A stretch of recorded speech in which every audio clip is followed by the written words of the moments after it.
பாட்டிலுக்கு 10 ரூபா, பாட்டிலுக்கு 10 ரூபான்னு எழுதி கொடுத்தான்னு வச்சுக்கோங்க. இவரும் ராகத்தோட பாடிட்டாரு வச்சுக்கலாம். கல்வி கடன் ரத்துன்றது இவங்க போன இதில் சொன்னாங்க. செய்யலை. இந்த தடவை அவங்களுக்கே குற்ற உணர்ச்சி இதில் இல்லை. இவர்களுடைய தேர்தல் அறிக்கை பெருசாக எடுபடலை. இவர்களில் 2000 ரூபா அறிவிக்கை இருந்தது. கொஸ்டின் பேப்பர் லீக் ஆகி அவர் அறிவிச்சிட்டார். ஆதவ் அர்ஜுனா என்ற பெரும் பணக்காரர் இங்கே போட்டியிடுகிறார் நம்முடைய தம்பியை எதிர்த்து.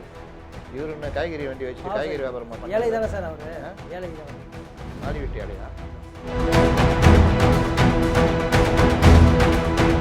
கொஞ்சம் கூட குற்ற உணர்ச்சி இல்லையா அண்ணாமலைக்கு? நம்மளால 15 எம்பி சீட்டு போச்சேன், கூட்டணியை உடச்சி விட்டோமே, 15 எம்பி சீட்டு போச்சுன்ற குற்ற உணர்ச்சி கொஞ்சம் கூட இல்லை.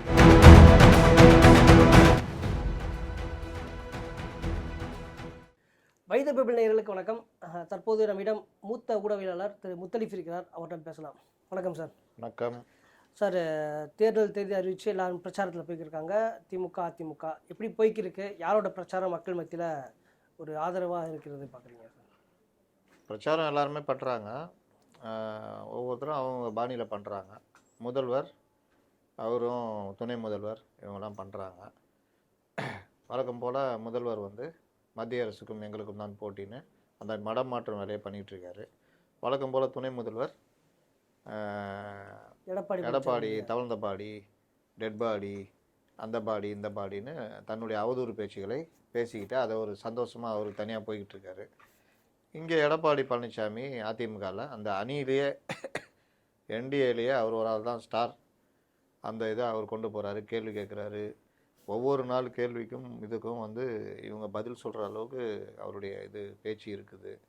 நேற்று கூட ஆராசாவுடைய ஆடியோ, ஆராசா பேசியதாக சொல்லப்படும் ஆடியோ, அந்த ஆடியோ வச்சுக்கிட்டே அவர் சில வார்த்தைகளை சொல்ல அதுக்கு இன்றைக்கி முதல்வர் கடுமையாக அது எதிர்வினை ஆற்றியிருக்கிறார். அப்போ அந்த மாதிரி அவருடைய பிரச்சாரம் ரீச் ஆகுது. தேர்தல் அறிக்கையை பிரதானப்படுத்தி பேசுகின்ற விஷயங்களில் பார்த்திங்கன்னா திமுக பின்தங்கியுள்ளது. அவர்களுடைய தேர்தல் அறிக்கையே எடுபடவில்லை. அந்த கோபம் முதல்வருக்கும் இருக்கிறது. அதை ஈடுகட்டும் வகையில் ஏதாவது அப்படியே பேசிக்கிட்டு போய்கிட்டு இருக்கிறாங்க. அப்போ தேர்தல் அறிக்கையில் இவ்வளோ அம்சங்கள் இருக்குதுன்னு போன தடவை அடுக்குனாங்க. அந்த மாதிரி இன்றைக்கி பார்த்தீங்கன்னா வெறும் 8000 ரூபா கிஃப்ட் வவுச்சரை பற்றி மட்டும்தான் பேசுகிறது மாதிரி இருக்குது இவங்க நிலமை. ஆனால் அதிமுகவில் ரொம்ப சிம்பிளாக நீங்கள் 8000 ரூபா கொடுக்குறீங்க, நாங்கள் 10,000 ரூபா கொடுக்குறோம், கூடுதலாக ஃப்ரிட்ஜு கொடுக்குறோன்னா அங்கே மேட்டர் முடிஞ்சிடும். அங்கே யாரும் இன்னும் பேச ஆரம்பிக்கலை. சொல்கிறேன், இப்போ 8000 ரூபா வச்சுட்டு நீங்கள் அதை வாங்கலாம், இதை வாங்கலாம், எல்ஐசி வாங்கலாம், நீங்கள் பங்கு சந்தையில் வாங்கலாம், குரூட் ஆயில் வாங்கலாம், சினிமா தேட்டர் வாங்கலான்ற ரேஞ்சுக்கு பேசிக்கிட்டு இருக்கிறாங்க. 8000 ரூபா வச்சுக்கிட்டு 8000 ரூபா உள்ள பொருள் மட்டும் வாங்க முடியும். அதுவும் கிஃப்ட் வச்சுருக்க ஒரு தன்மை உண்டு. சாதாரணமாக நீங்கள் போனீங்கன்னா அந்த இது எவ்வளோ விலை பார்த்து பண்ணிக்கலாம், 8000 ரூபா ஒரு 6500 தரலான்னு. ஆனால் அந்த 8000 ரூபா கிஃப்ட் வவுச்சர் கொண்டு போனீங்கன்னா அந்த கிஃப்ட் வவுச்சருக்கான அமௌண்ட்டு கவர்மெண்ட்டில் வாங்குறதுக்குள்ள தாவு தீர்ந்துடும். கண்டிப்பாக அது இதுன்றதுனால இருக்கிறோட எக்ஸ்ட்ரா சொல்லி அதுலேயே சண்டை வரும். அது ஒரு பெரிய பிரச்சனையாக மாறும்னு வச்சுக்கலாம். நமக்கு ஒரு பொருள் பிடிச்சிருக்கா, அது 10,000 12,000 ரூபா இருக்கும், அப்போ 4000 நம்ம கை காசு கொடுக்கணும், அந்த கோபம் வரும். இப்போ எப்படி 5000 ரூபா இவர் அறிவிச்சிட்டு மாதம் 1000 ரூபா முன்கூட்டியே கொடுத்துட்டு அதுக்கு அடுத்த மாதம் வரலன்னு இப்போ எல்லாம் கோச்சின்னுக்குறாங்க. ஆமாம், இந்த மாதம் 1000 ரூபா வரவே இல்லைன்னு. அதான் அன்றைக்கே சொன்னார். அவர் சொன்னது யார் கேட்குறா? அவர் ஏதோ 5000 ரூபா கொடுக்குறான்னு நினச்சிருந்தோன்ற மாதிரி இன்றைக்கி பல இடங்களில் பேச்சு ஓடிக்கிட்டு இருக்குது. அதனால் இந்த 8000 ரூபா இந்த மாதிரின்றத விட இந்த மாதிரி ஃப்ரிட்ஜு இந்த மாதிரி கொடுத்துட்டா அது வாட்டில் பேக் பண்ணி அந்தந்த வார்டுக்கு போயிட்டு அந்தந்த வார்டில் இருக்க வாக்காளர்கள் அந்த இவங்க குடும்ப அரிசி அட்டைதாரர் யாரோ அவங்களுக்கு கொடுக்குற மாதிரி போயிடும். ஃபேனு, கலர் டிவி, இந்த டிவிலாம் கொடுத்தாங்கள்ல, சின்ன டிவி, டிஎம்ஏ கவர்மெண்ட்டில் டிவி கொடுத்தாங்க, கலைஞர் டிவி, அந்த மாதிரிலாம். இப்போ அதில் இவர்கள் அதில் பின்தங்கிட்டாங்க. இவர்கிட்ட சொல்கிறதுக்கு 10-12 மேட்ரு இருக்குது. இப்போ கல்வி கடன் ரத்துன்றது இவங்க போன இதில் சொன்னாங்க. செய்யலை. இந்த தடவை அவங்களுக்கே குற்ற உணர்ச்சி இதில் இல்லை. கண்டிப்பாக இவர் கல்வி கடன் ரத்துன்னு எடப்பாடி அறிவிக்கிறார். தாலிக்கு தாங்க இவங்க தான் ரத்து பண்ணாங்க. அதனால் தாலிக்கு தாங்க இவங்களே கொண்டு வரதுமா இவங்களுக்கு குற்ற உணர்ச்சி. அவர் தாலிக்கு தாங்க கூடுதலாக பட்டு போடுவேன்னு அறிவிக்கிறார். பட்டுச்சடை, பட்டு வேட்டி மாதந்தோறும் மின்கட்டணம்னு அறிவிச்சு தான் பெரிய அளவில் குடும்ப தலைவிகள் இல்லத்தரசிகள்கிட்ட ஒரு பெரிய பேர் வாங்கி இவங்க வந்தாங்க. ஆனால் குதிரை குடியை பருத்து தள்ளாமல் குப்புறவும் தள்ளிச்சின்னு ஒரு பழமொழி சொல்லுவாங்க. அந்த மாதிரி மாதந்தோறும் கட்டணன்றதே எதுக்கு? ஏங்க 2 மாதம்னா ஒரு 10 யூனிட் எக்ஸ்ட்ரா ஆயிடுச்சுன்னா அந்த மொத்த யூனிட்டுக்கும் நான் வந்து எக்ஸ்ட்ரா அமௌண்ட் 1.5 மடங்கு கட்டுற மாதிரி இருக்குது. அதனால் மாதந்தோறும்னா அந்த 10 யூனிட் எக்ஸ்ட்ரா ஆகாது, அதுக்குள்ளே நாங்கள் கட்டி இது பண்ண முடியும் அப்படின்னு கேட்டாங்க. ஆமாங்க உண்மைதாங்கன்னு கொண்டு வரேன்னு சொல்லிட்டு அதை கொண்டு வராமல் விட்டாலும் பரவாயில்ல, 3 வருஷத்துக்கும் வருஷம் மின் கட்டணத்தை 65% வரைக்கும் ஏற்றிட்டாங்க. அப்போ 1000 ரூபா உரிமை தொகை கொடுக்குறீங்க. மத்திய அரசினுடைய கண்டிப்புனால தான் ஏற்றிருக்காங்க சார். மத்திய அரசினுடைய கண்டிப்புனால அவங்க ஏன் 4 வருஷம் ஏற்றலை? 2017 வந்துச்சு உதயமின் திட்டம், ஏன் ஏற்றலை? அதுக்கு ஏதாவது காரணம் சொல்லுவாங்க. அந்த பீரியட் இருக்குது, அந்த பீரியடுக்கு அப்புறம் தான் ஏற்றலை. அந்த பீரியடுக்கு அப்புறம் நீங்கள் ஏற்றுக்க வேண்டியதானே? 5 லட்சம் கோடி ரூபா கடன் வாங்குறீங்க, மகளிர் உரிமை தொகை அது இதுன்னு கண்டது செலவு பண்ணுறீங்க, மின் கட்டணம் தான் நீங்களே பார்த்துக்க வேண்டியதானே? ஏன் அதை மட்டும் மக்கள் தலையில் தூக்கி போட்டீங்க? குப்பைக்கு வரி, வீட்டுக்கு வரி, எந்தெந்த இதுன்னு தான் போட்டு இழுத்தீங்க. அதுக்கப்புறம் கடைசியில் தான் கொஞ்சம் அப்படியே நிறுத்தி வச்சுட்டீங்க. 3 வருஷம் கரண்ட் பில் ஏற்றுனீங்க. கண்டிப்பாக கடைசி வருஷம் மட்டும் வீட்டு உபயோகத்துக்கு ஏற்றலை, போட்டு போயிடுமே. கமர்ஷியலுக்கு 4 வருஷமும் ஏற்றிட்டீங்க. கரெக்டா? கண்டிப்பாக. இது ஒன்று. மாதந்தோறும் மின் கட்டணன்றதை இந்த தடவை இவர்களுடைய தேர்தல் அறிக்கையில் இல்லை. இல்லை கண்டிப்பாக. இவரும் உஷாராக சொல்ல, ஏன்னா இவருக்கு தெரியும் அந்த பிரச்சனை என்னென்னு. ஆனால் சொன்னார்னா நல்லா ஓட்டு கிடைக்கும். அவரை மாதிரி இல்லை, நாங்கள் பண்ணுவோம் அப்படின்னு. இன்னும் பல விஷயங்கள், சென்னையை வந்து நாங்கள் சீரமைப்போம், அதை பண்ணோம் இதை பண்ணோன்னு சொன்னாங்க. ஒன்றுமே நடக்கலைன்னு தெரியும். இப்போ ஏதாவது வாய் திறக்கிறாங்க பார்த்தீங்களா? அதனால் இவர்களுடைய தேர்தல் அறிக்கை பெருசாக ஈடுபடலை. இவர்களில் 2000 ரூபா அறிவிக்கை இருந்தது, கொஷின் பேப்பர் லீக் ஆகி அவர் அறிவிச்சிட்டார். முன்னாடி அறிவிச்சிட்டார். அதுக்கப்புறம் இன்னும் 2-3 மேட்ரு அவர் அறிவிச்சிட்டார். ஃப்ரிட்ஜு அதெல்லாம் கூட யோசிச்சிருந்தாங்க போல். இப்போ அதனால கூப்பன் எது வேணாலும் 8000 ரூபாய்க்கு எங்கே ஃப்ரிட்ஜு கிடைக்கும்? அந்த என்ன கிடைச்சாலும் அந்த கான்ஃபிகரேஷன் கம்மியாக தானே இருக்கும். கண்டிப்பாக. கொஞ்சம் ஓரளவுக்கு கான்ஃபிகரேஷன் இருக்குன்னா 13000 ரூபா 15000 ரூபாய்க்கு இருக்கிற ஃப்ரிட்ஜு தான் ஒரு குடும்பத்துக்கு. அந்த 90 லிட்டரு ஃப்ரிட்ஜு 90 165லாம் இருக்குல்ல, 90 லிட்டருன்றது மினிமம். அது ஒரு குடும்பத்துக்கெல்லாம் அதை வைக்க முடியாது, ஓரளவுக்கு வைக்கலாம், அவ்வளோதான். அதுவே உங்களுக்கு 12000 13000 14000, இன்னும் நல்ல கம்பெனினா 18000 அப்படி இருக்கும். அப்போ 8000 ரூபா கொடுத்துட்டு என்ன பண்ணுறது? அது இதில் வேறு இன்னொரு ஐடியா கொடுக்குறாங்க பார்த்தீங்களா? அதில் உங்களுடைய பழைய பொருளை கொண்டு போய் கொடுத்து எக்ஸ்சேஞ்ச், அது நாங்களாம் முடிவு பண்ணோம், அதை நீங்கள் சொல்லுங்கிறீங்க எக்ஸ்சேஞ்ச் ஆஃபரில் போட்டு வாங்கிங்கன்னு. அதனால் வினோதமான ஒரு தேர்தல் அறிக்கையாக போயிடுது. இது ஒன்று. ரெண்டாவது, ஆட்சியின் சாதனைகள்னு வரும்பொழுது இவரால் அதை சொல்ல முடியல. உரிமை தொகை, விடியல் பயணம், நான் முதல்வன், இப்படியே உருட்டுறாங்க. இதே தான் 5 வருஷம் சொல்லிட்டாங்க. தேர்தலே இதை சொல்லும் போது ஜனங்களுக்கு அது ஒரு பெரிய பொருட்டாகவும் நினைக்கல. இப்போ இந்த விஷயத்தை என்ன சொல்கிறாருன்னா, சொல்லி பார்த்துட்டு இன்றைக்கி பாட்டு பாட வச்சுட்டாங்க. சூப்பர் ஸ்டார் யாருன்னு கேட்டால் சின்ன குழந்தைய சொல்லும் அப்படின்னு இந்த நம்ம தேர்தல் அறிக்கை இருக்குன்னு இவருக்குள்ளேயே. இப்போ காக்கை விஜய் அங்கே பாட்டு பாடுறாரு, அதுக்கு பார்த்து இவர் இங்கே பாட்டு பாடுறாங்க. இருக்கலாம்ல, அப்படி கூட இருக்கலாம். தெரியாமல் பாட்டிலுக்கு 10 ரூபான்னு பாட்ட போகிறாரு, மறந்து போய் சிக்கலாகிடும். யாரும் அவன் எழுதி கொடுத்தது, நான் வேறு பாடி தொலைச்சிட்டேன் அப்படின்னு தான் எடுப்போது. ரொம்ப ஸ்லீப்பர் செல் உள்ளகிறாங்க, அது வேறு ஞாபகப்படுத்தணும். பாட்டிலுக்கு 10 ரூபா, பாட்டிலுக்கு 10 ரூபான்னு எழுதி கொடுத்துட்டான்னு வச்சுங்க, இவரோ ராகத்தோட பாடிட்டாரு வச்சு சிக்கலாகிடும். இங்கே இதுனா இவர் வந்து தினசரி ஆளுகின்ற அரசை பார்த்து கேள்விகளாக வைக்கிறார். அதுக்கு பதில் சொல்கிற ஏற்பாடும் முதல்வர்கிட்டயோ துணை முதல்வர்கிட்டயோ இல்லை. இவர்களை தாண்டி ஸ்டார் பேச்சாளர் யாராக இருக்காங்களா திமுகவில்? நிறைய பேர் இருக்காங்களா சார்? ஆனால் பெருசாக ஒன்றும் இல்லையே. அதாங்க கேட்குறேன், யாராவது பேசுகிறாங்களான்னு கேட்குறேன். காந்தி வீட்டை விட வெளியே வரலையா? அமைச்சர் காந்தி இத்தனைக்கும் அவர் பிள்ளைக்கு தான் சீட்டு கொடுத்துருக்காங்க. இன்றைக்கி ஒரு குரூப் போய் நிற்கிது, என்னன்னா வேலை ஆரம்பிக்கணுமா, என்ன ஐடியாவில் இருக்கிற சொல்லுன்னு. எங்கள் நைனா சொன்னதை நான் கேட்டு வரேன் அப்படின்றாரு. சரி வா நைனா போய் பார்க்கலான்னு எல்லாம் போகிறாங்க. போய் 2 மணி நேரம் வாசலில் காத்துக்கிட்டுக்கிறாங்க. இவங்க மரியாதை பார்த்தீங்களா? வாசல்லையே நிற்கிறாங்க. நைனா வெளியே வரல. சரி நீங்கள் போங்க, நான் நைனாகிட்ட கேட்டு அப்புறமா சொல்கிறேன். எப்படி இருக்கு பாருங்க. பிரேமலதா விஜயகாந்த் ரொம்ப ஆர்வமாக அவங்க பயங்கரமாக அவங்க என்ன சொல்கிறாங்கன்னா, ஆதவ் அர்ஜுனா என்ற பெரும் பணக்காரர் இங்கே போட்டியிடுகிறார் நம்முடைய தம்பியை எதிர்த்து. இவர் என்ன காய்கறி வண்டி வச்சுட்டு காய்கறி வியாபாரமா பண்ண? ஏழை தானே சார் அவரு? ஏழை தானே, மாடி வீட்டு ஏழையா? ஆமாம். அந்தம்மா அப்படி தான் பேசுகிறாங்க. ஏதோ ஒரு காய்கறி வியாபாரம் பண்ணி ஒரு மிடில் கிளாஸு ஏதோ ஒரு இருந்துட்டு இவர் வேட்பாளராக நிற்கிற மாதிரியும், அவர் பெரும் பணக்காரர் மாதிரியும். அண்ணா நகரில் அவர் எவ்வளவு இந்த மக்களுக்கு இலவச பொருட்கள் கொடுத்தான்ற பெரிய சர்ச்சே ஆச்சு. ஆனால் மக்களுக்கு மட்டும் இல்லை, கட்சிக்காரங்களும் நல்லா பண்ணார். ஆமாம் ஆமாம். இப்போ என்ன பிரச்சனைனா சிட்டர்ஸுக்கு பிரச்சனை ஆயிடுச்சு. எல்லா கட்சிக்காரனும் இப்போ வெளிவாக போயிட்டான். சிட்டர்ஸ் அங்கே மாட்டிக்கினார். இவங்களுடைய கோபம் யார், டிஎம்கே இந்த டீமே வந்து ஆதவ அர்ஜுனாவை தோக்கடிக்கணும், அதுக்கு சரியான ஆள் நீ தான், நீ போய் நில்லு நிற்க வச்சுட்டாங்க. ஏன்னா பணபலம். கண்டிப்பாக பிரேமலதா சொல்கிற மாதிரி கதைலாம் கிடையாது. 2 பணம் மோதுது. வெளிவாதம் வேட்பாளர்கள் ரொம்ப கொடுத்து வச்சுவாங்க. எங்களுக்கும் பாருங்கள், புஷி ஆனந்தான் எங்கள் வாக்காளர். ஒரு நாள் எங்கள் வீட்டுக்கு வருவார். ஆமாம் சார், விஜய்கிட்ட கடன்லாம் வாங்கி வச்சிருக்காங்க. விஜய்கிட்ட கடன்லாம் வாங்கி வச்சிருக்காங்க. அது உண்மைங்க. அப்போவே சொன்னாங்க வட்டி கொடுத்துருக்காரு அப்படின்னு சொன்னாங்க. வாங்கியிருக்காருல அவர். விஜய் காமிக்கலையே. இல்லை, விஜய் காமிச்சிருக்காரு, கடன் கொடுத்துருக்காரு. புஷி கொடுத்ததாவா? எவ்வளோ? 3 கோடி ரூபாய் கொடுத்துருக்காரு. நான் பார்க்கவே இல்லையே. ஒய்ஃபு கொடுத்தது மற்றதான் பார்த்தேன் அப்படின்னு தகவல் ஊடகங்களில் பார்க்கப்படுது. ஏங்க இந்த தகவல்கள்லாம் வச்சுட்டு என்கிட்ட பேசக்கூடாது. இல்லை, ஊடகங்கள் அதை பார்த்து ஊடகங்களில் பற்றிலாம் என்கிட்ட பேசக்கூடாது. இது எல்லாம் ஊடகங்களே கிடையாது. தானே சொல்கிறேன். அஃபிடேவிட்டில் இல்லையே. என்ன சார் சொல்கிறீங்க? ஊடகங்கள் வெளியிட்டாங்க தகவல் மாதிரி. அஃபிடேவிட்டில் வந்து 3 கோடி ரூபாய். அஃபிடேவிட்டில் மனைவி, மகன், மகள் 3 பேருக்கும் கடன் கொடுத்த மாதிரி. மகள் கொடுத்த மாதிரி தெரியல. அம்மா அம்மா அப்பா, மகளுக்கு மகள், மகன், மனைவி 3 பேரும் கடன் கொடுத்த மாதிரி காமிச்சிருக்காரு. அதில் புஷி காணுமே. இவங்களாம் தான் நமக்கு வேட்பாளர்.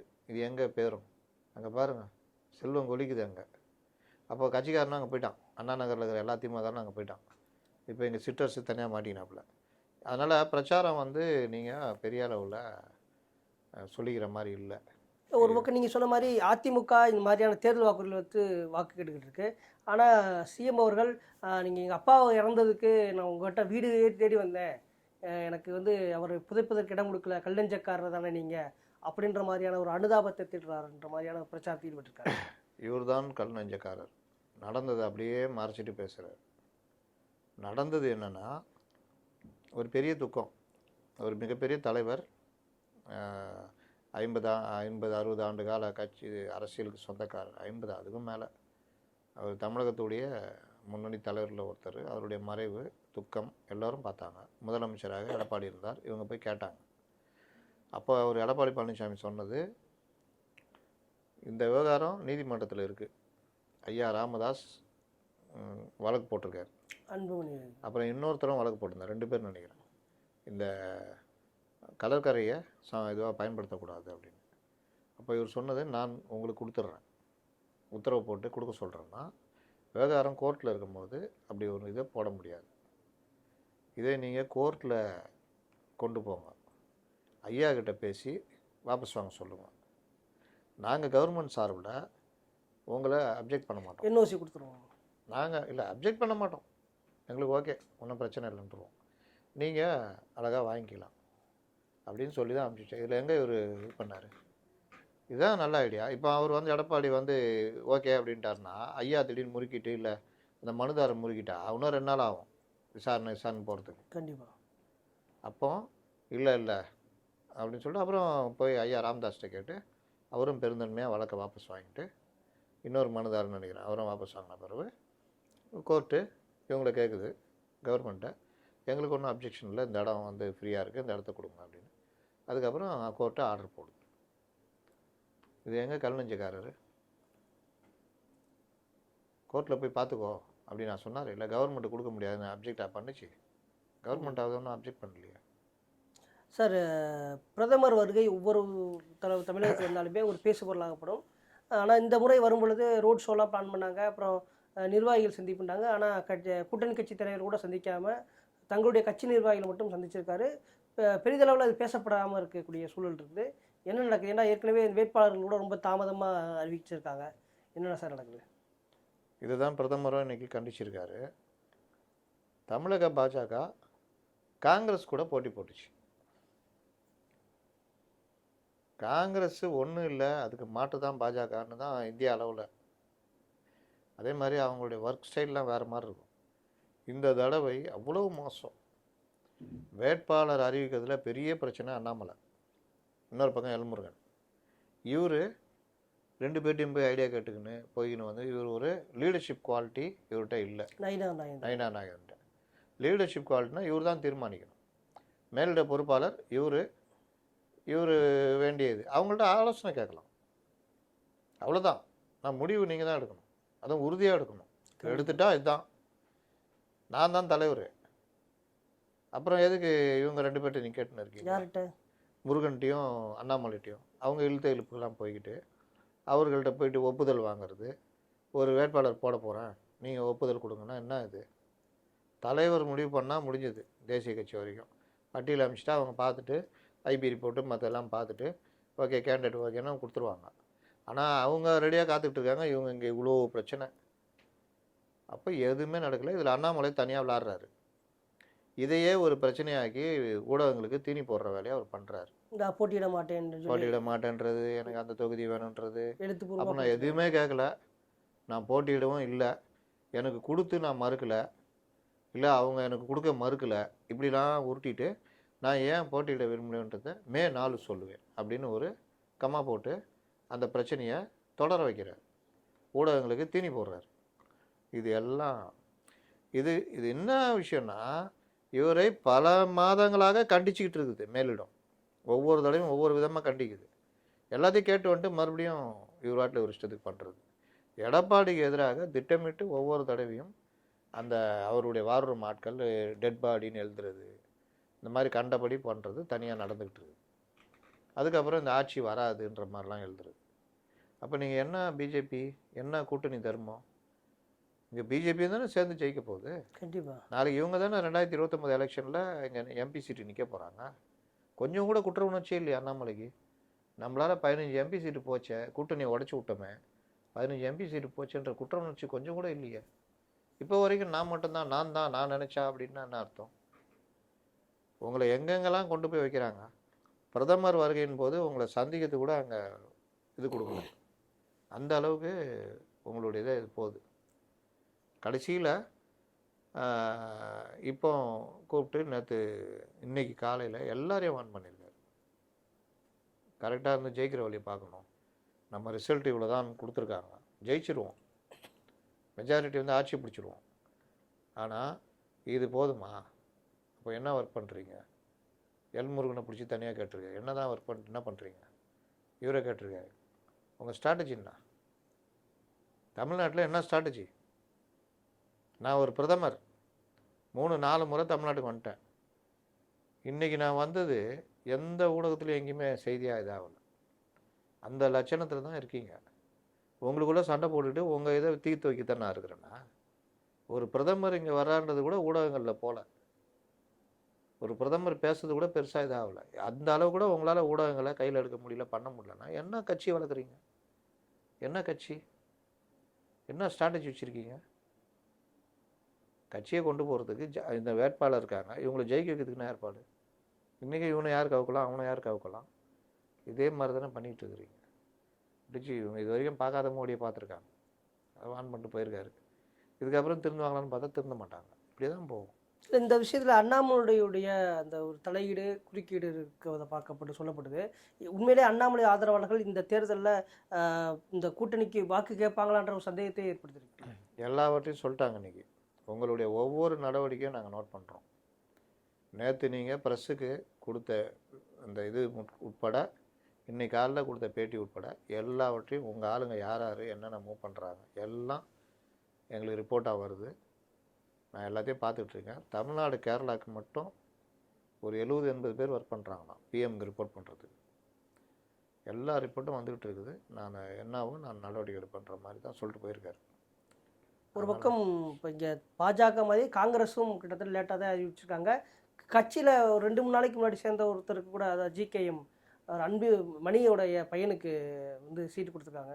சீட்டு உறுதிப்படுத்தி தான் அவர் போய் சேர்றாரு. உறுதிப்படுத்தி சேர்ந்துருக்காரு. இது பெருசாக வந்து பேசப்படுது. ஜோதிமணி அவர்கள் என்ன சொல்கிறாங்கன்னா, கொங்கு மண்டலத்தில் அதிகமாக இருக்கக்கூடிய அந்த கொங்கு வேளாள கவுண்டர்கள் அருந்ததியர்களுக்கு வாய்ப்பு மறுக்கப்பட்டிருக்கு அப்படின்ற ஒரு குற்றச்சாட்டை வச்சுருக்காங்க. எப்படி சார் பார்க்குறீங்க? அவங்களுக்கு கட்சி ஆட்களை அவன் டெல்லியில் மூவ் பண்ணிக்கிட்டு தனித்தனியாக மூவ் பண்ணி வாங்கிறது, இந்த மாதிரி பண்ணிய சீட்டு கிடைக்கிறதே பெரும்பாடு. பாஜகவில் அதான் நிலைமை. ஆளுக்கு அவங்க ஆளுங்களை கொண்டு போய் உள்ளே திணிக்கிறது. ஜெயிக்கிற வேட்பாளரை கூட நம்மால் இருக்கணுன்றதெல்லாம் அதே தான் இங்கேயும். 2 நாளைக்கு முன்னாடி சேர்ந்தவர், அவருக்கு பெண்ணாகரம் தொகுதி. இன்னும் 2 பேர் யாருன்னே தெரில காங்கிரஸில் இருக்கிறவங்களுக்கு.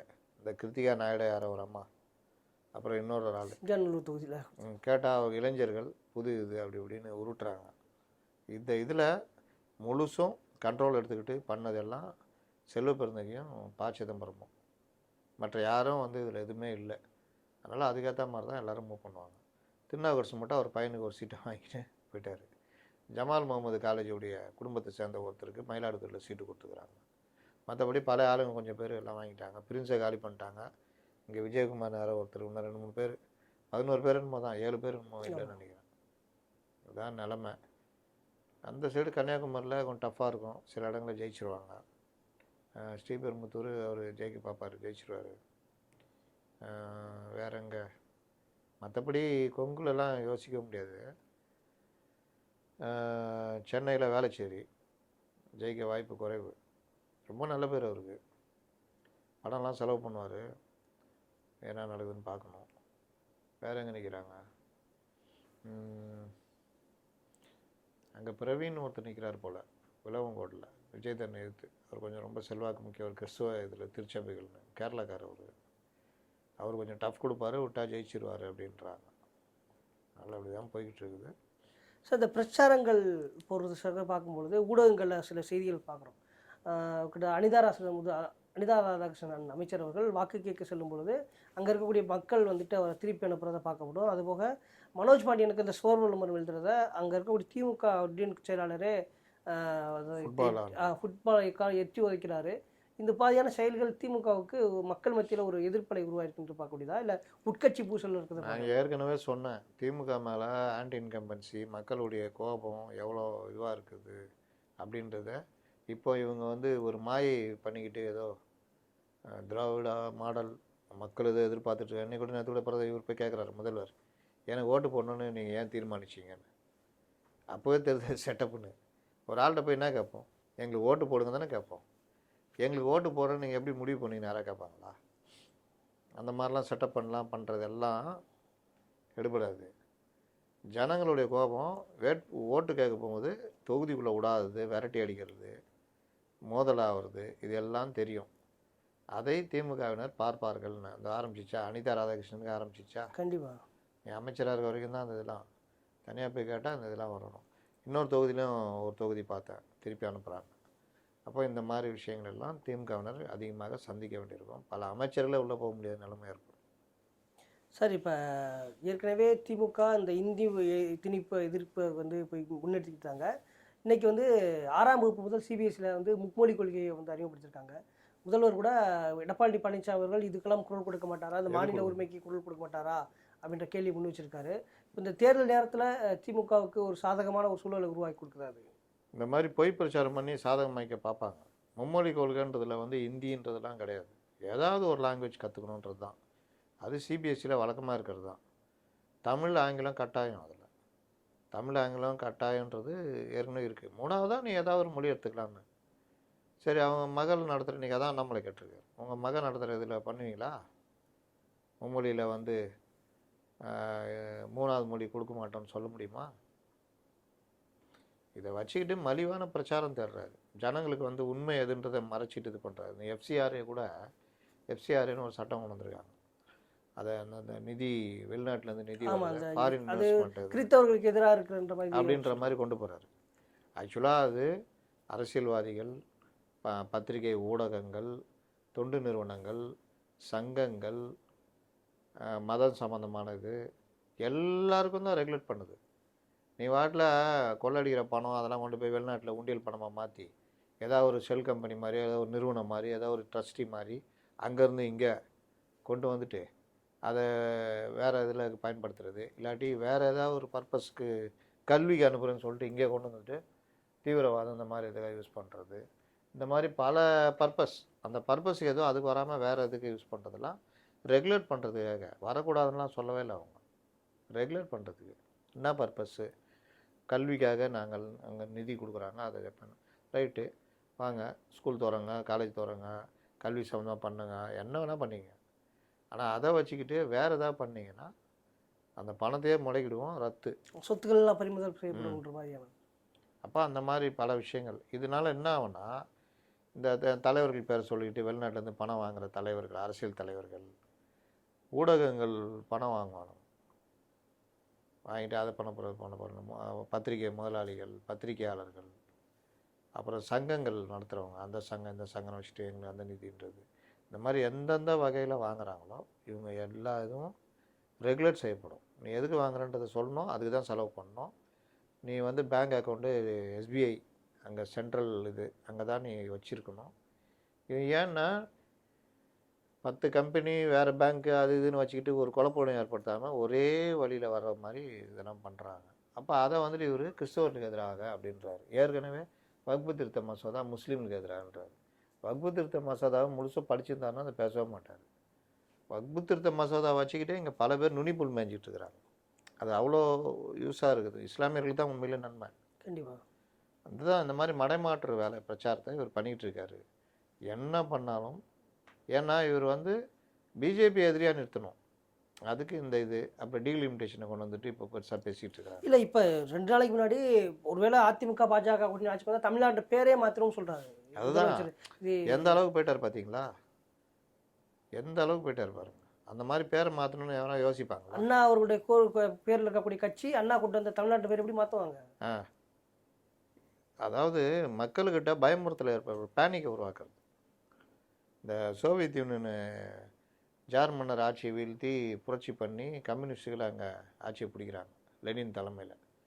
அப்போ அந்த ஜார் மன்னர் ஆதரவாளர்கள்லாம் போய் விவசாயிகள்கிட்ட, இது வந்திருக்குது கம்யூனிஸ்ட் ஆட்சி, உங்கள்கிட்ட எது 2 இருந்தாலும் பிடிங்கிடுவாங்க அப்படின்னு. 2 பொண்டாட்டி இருந்தால் ஒரு பொண்டாட்டி, 2 குதிரை வச்சுருந்தா ஒரு குதிரையை பிடிங்கிடுவாங்க அப்படின்னு. இவங்க பயந்து போய் குதிரையை அவங்களுக்கு கொடுக்குறத விட நம்மளே இது பண்ண வெட்டி சமைச்சு சாப்பிட்டதெல்லாம் நடந்தது. ஆனால் கம்யூனிஸ்ட் அப்படி சொல்லலை. தனிநபர் பெரிய சொத்து உடைமை வைக்கக்கூடாதுன்னா அவங்களுடைய கொள்கை. அதுவும் இப்போ சைனாலாம் வேறு மாதிரி போயிடுச்சு அடுத்த கட்டத்துக்கு. இந்த மாதிரி தான் அது, இந்த மாதிரி தான் பேனிக் பண்ணுறது தான் நடக்குது. சார், விஜய் அவர்கள் தன்னுடைய தேர்தல் பிரச்சாரத்தில் ஜனநாயகன் படத்துக்கு கிட்டத்தட்ட ஒரு கூட்டு சூழ்ச்சி நடந்துச்சு, அதனால் படம் இல்லை, எனக்கும் மக்களுக்கும் நியாயம் வேணும்னு பேசியிருந்தார். அந்த ஆனால் இப்போ நேற்று ஒரு படம் கொடுத்த ட்ரைலர் ரிலீஸ் ஆச்சு. அது கிட்டத்தட்ட விஜய் அவர்களை இமிடேட் செய்வது மூலமும் அவரை கொச்சைப்படுத்துவது மூலமும் இருக்குது. இந்த படம் மட்டும் எப்படி ரிலீஸ் ஆகுது, ஜனநாயகன் போன்ற படங்கள் ரிலீஸ் ஆகலை, இந்த படம் மட்டும் எப்படி ரிலீஸ் ஆகுது அப்படின்ற மாதிரி கேள்வி வந்து ஆதவர்ஜுனா முன் வச்சிருக்காரு. தாவேக்கா தொண்டர்கள் ரொம்ப படத்தை எதிர்த்துருக்காங்க. இதை ஜனநாயகத்தில் சட்டையர் பண்ணுறது, படம் எடுக்கிறதுலாம் வந்து எங்கேயுமே தடை சொல்லலை. அவதூறு தான் பண்ணக்கூடாது. சட்டையர் பண்ணுறது, அதே மாதிரி ஒரு இதை கொண்டு வரதெல்லாம் யாரும் தப்பே சொல்ல மாட்டாங்க. இது எல்லாரையும் தான் பண்ணியிருக்காங்க. காங்கிரஸுக்கு பண்ணியிருக்காங்க, இந்திரா காந்திக்கு பண்ணியிருக்காங்க, கலைஞருக்கு பண்ணியிருக்காங்க. முகமது பின் துக்ளக்னு ஒரு படம் வந்தது தெரியுமா? கேள்விப்பட்டிருக்கேன். எல்லார் மாதிரியும் அதில் இமிடேட் பண்ணியிருப்பாங்க. கலைஞர் மாதிரி ஒருத்தர் பேசுவார், ராஜாஜி அப்போ உயிரோடு இருந்தார், ராஜாஜி மாதிரி ஒருத்தர் பேசுவார்.